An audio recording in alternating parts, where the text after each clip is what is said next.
Hi everybody, it's Maya Zahira here. In this video, I am going to teach you Maya's top 7.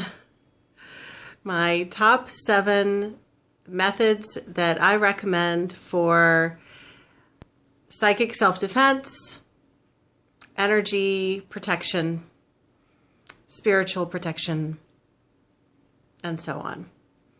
So these are the techniques that will work with most mild to moderate issues. So if you're having issues with feeling tired when you're around a lot of people or a certain person, then that means that you're picking up on the energies around you, right? Or if it's something more moderate, like a psychic attack from someone is knowingly or unknowingly sending you bad energy, and believe it or not, that does have an effect on you. It's like little energy arrows that hit your aura and can make you not feel well, can make you tired, can make you foggy brain, and so much more. And so these are the techniques that work great for your regular everyday stuff into some of the moderate stuff. So in one of my other videos, I'm going to cover some recommendations for things that you can do for the really extreme situations, like if you've accidentally moved into a house that's haunted with really evil spirits, or that would be an example of a really extreme situation. Hopefully you never have that experience. So for the everyday stuff, grab your pen and paper, and I've got my list here. You might say, oh, I already know this, but this is going to really solidify these ideas in your mind. And I want you to choose the top 3 that you like the best, and I want you to practice those on a regular basis, like brushing your teeth. If you go without brushing your teeth, eventually you're going to get cavities. If you go without any kind of energy protection, then you're going to get energy cooties. I'm just telling you, just from being out in the world and living life, it just happens. So grab your pen and paper, and let's start with the first one. This is the most commonly used one, and this is sage. Number 1, sage. So I've actually got some that's partially burned already, and usually it has more leaves on it. This is the stem and the leaf, and just for the purposes, in case there's anyone watching this who doesn't know what to do with this, I'm going to take a second to explain it. So this is just dried sage. There's a lot of different varieties of sage, and I'm just going to light it and put it in a fireproof bowl. So I'm just going to light it, and then I'm going to blow it out. And then I'm going to put it in my fireproof bowl, which happens to be an abalone shell. And a lot of people like to use a feather. So I have a decorative feather, and that fans the embers, it fans the flame so that it will continue to smoke.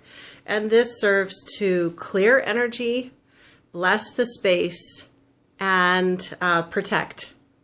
And it's also used to create sacred space. So you just go around your whole house, all the corners, all the walls, and go through your whole house and just see all of the negative energy being cleared out through this smoke. It's just rising up and leaving. And you can also sage or smudge yourself.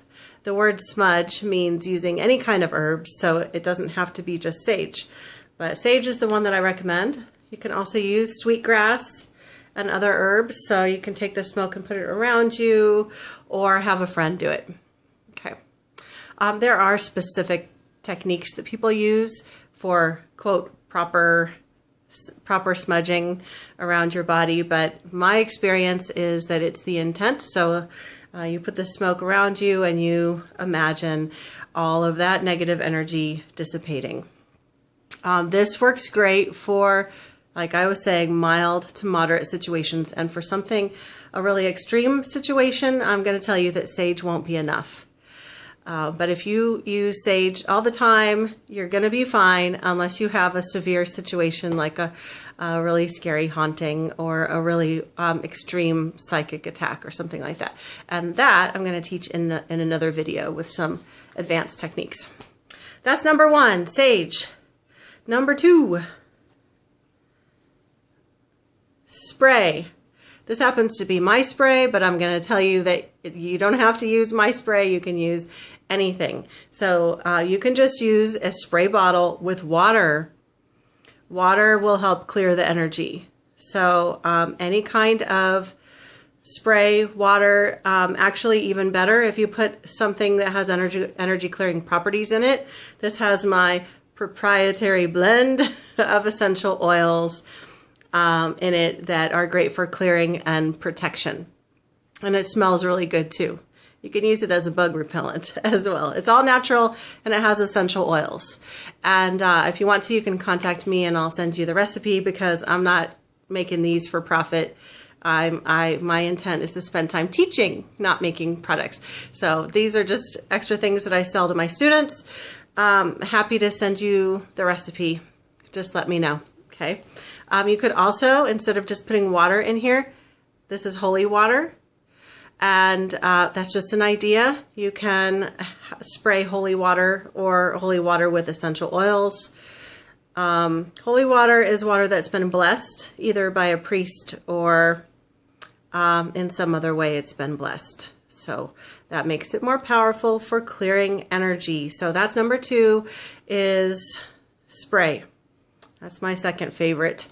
Well, these are in no particular order, but that's one of my other favorites. My top 10. Number 3, I'm looking at my list here. Sound. Using sound for energy clearing, to clear the space and to raise the vibration. And what I have right here is one of my favorite techniques that I've been using a lot lately, because I had some real nasties that I had to clear out of my house.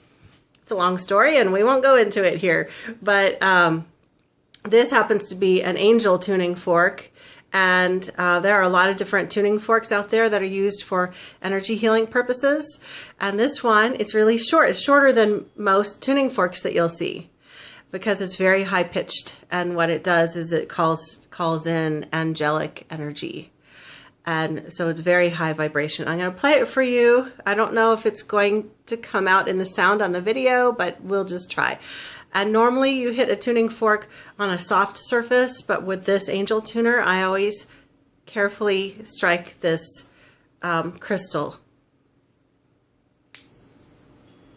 Okay. I did it kind of soft so it won't cause reverb on the video, but I'll do it one more time. Okay. So for sound, you don't have to have this tuning fork. You could use chimes, bells. Bells have been used throughout history for energy clearing. Drumming. You could go around with a Native American drum and drum through all of the rooms and just clear out, just use the vibration of the drum to clear out any energies, or over a client or over yourself.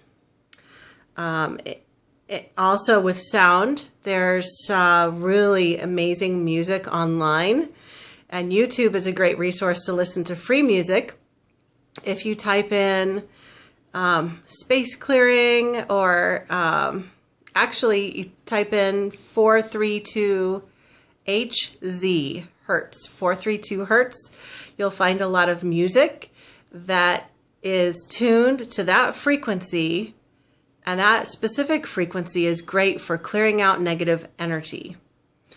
And I actually have some music that I found out about from YouTube, and then I purchased it from the artist, and it's a 6 hour, no, not 6 hours, it's a 9 hour long track of this beautiful 432 hertz music that sounds like, it sounds very angelic, which I really liked. But they have other music that doesn't sound so angelic if you're not really into that.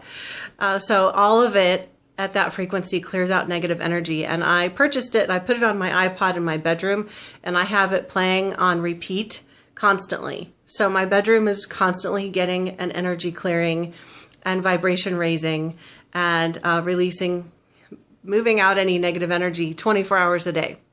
So that's number 3, sound. Number 4, prayers, chanting sacred words, whatever you want to call it. You can use prayers from your own religious or spiritual tradition that you practice now. Or, believe it or not, if you used to be another religion growing up and you've left that behind and you think, oh, I'm not that anymore, guess what? Your subconscious mind still believes that those prayers are super powerful. So if you want to bless a space, you can use those prayers if you feel comfortable, because they are going to be powerful for you. The prayers that are powerful are going to be different for different people based on your background, based on what you believe in.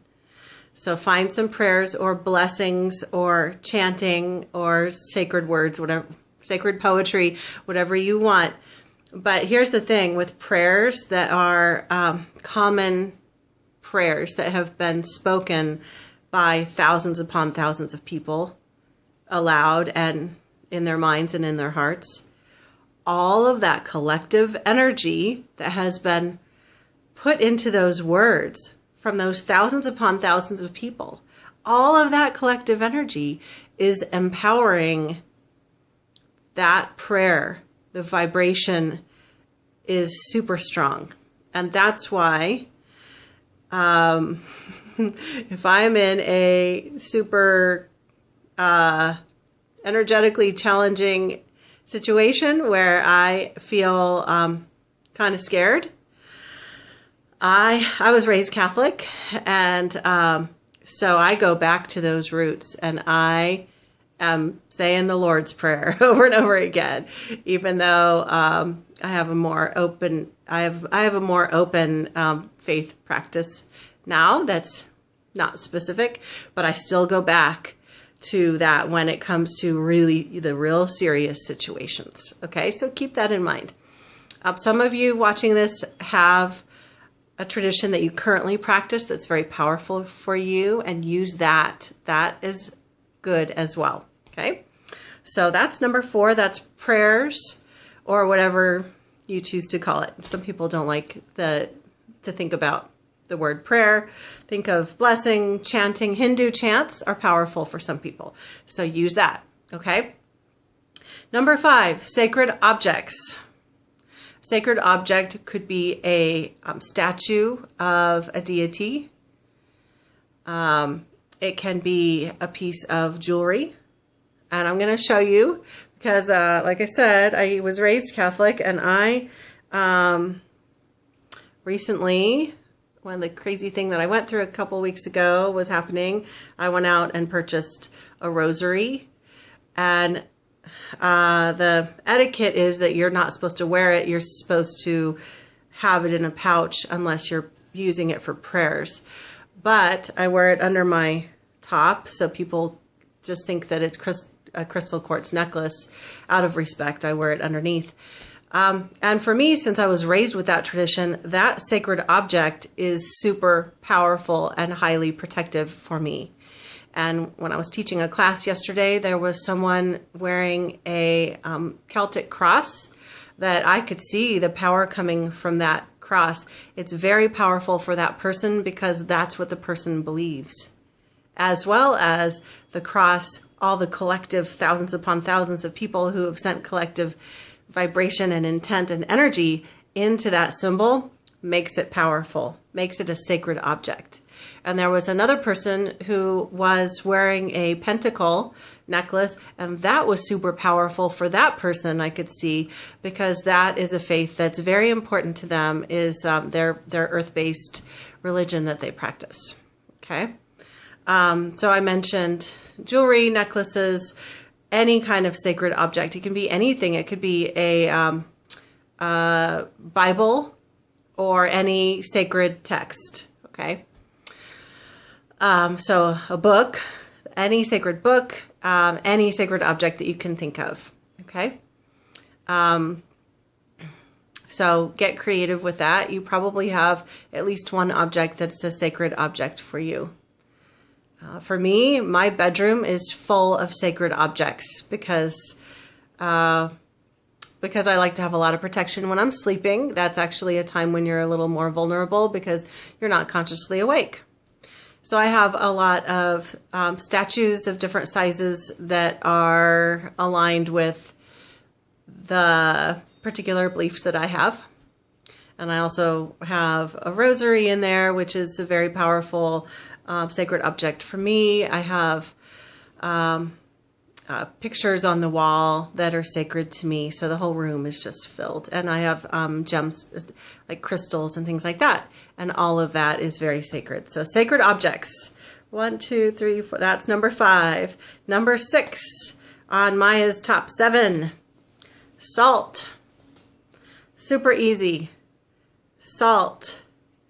If you watch movies about paranormal stuff, you know, most of those movies are made up, but they're always talking about like putting salt down in front of the front door, put salt in a circle, things like that.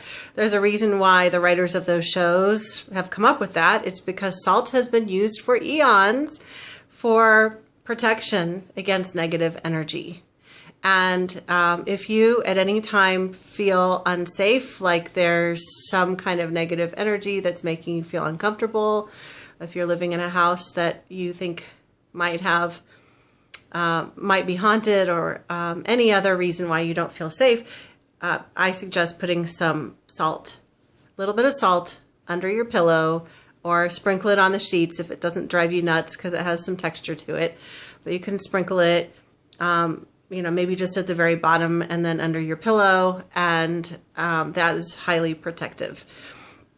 You can also sprinkle it around your bed, and so on. Now, so you may or may not be attracted to doing that, but I do know a whole lot of people who are really into using salt water baths to clear their energy, to clear their aura.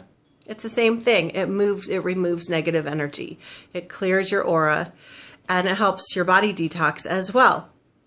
And by the way, you can use any kind of salt that you want. I've got sea salt here. Sea salt is actually really good. I recommend that over just the regular table salt. But even better is, it's best if the salt is consecrated, which means that it's been blessed. You can bless it. You can do, if you know Reiki, you can do Reiki over it, draw symbols over it, or you can say a prayer or an intention over it, or purchase salt that's been consecrated, blessed by someone else.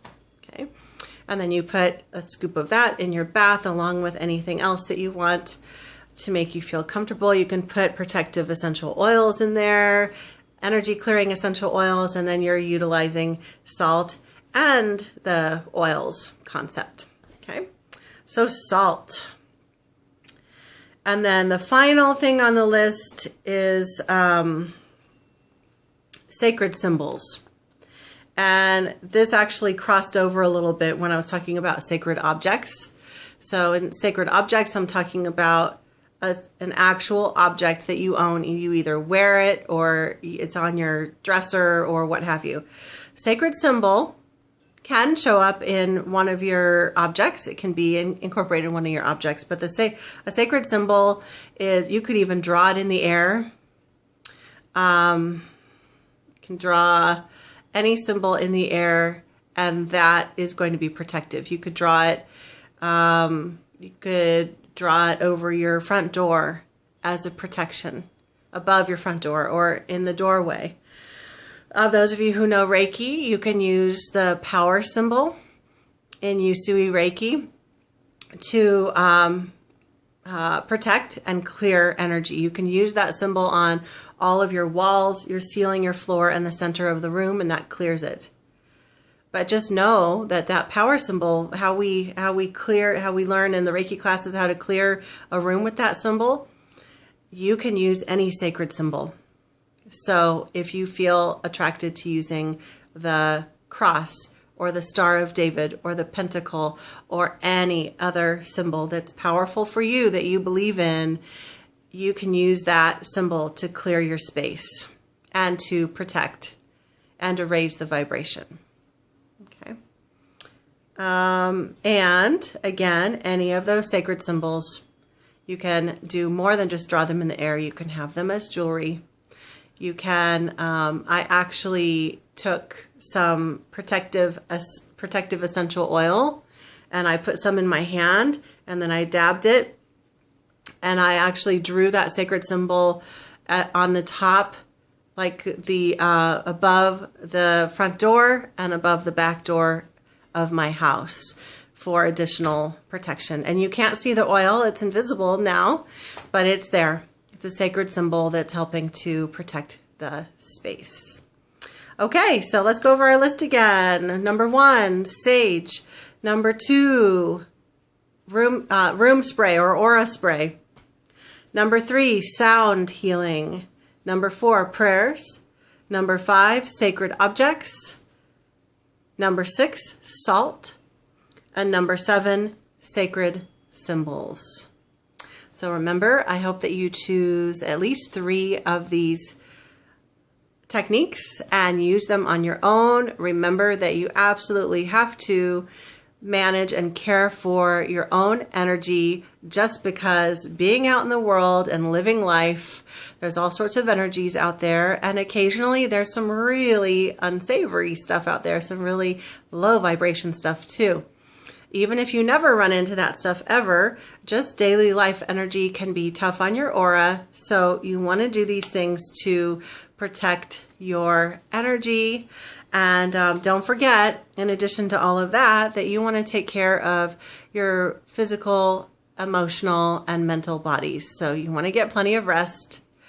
You want to eat right and keep your stress level low.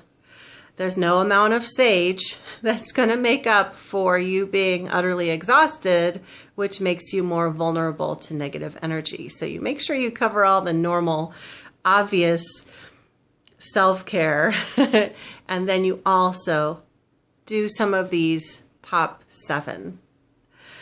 After you watch this video, I do want you to practice with some of these and send me a message to let me know how your practice went and how it's working for you. And of course, if you have any self-defense questions, I am happy to answer them for you. So send me your questions as well. Sending you all my love as always. See you next time.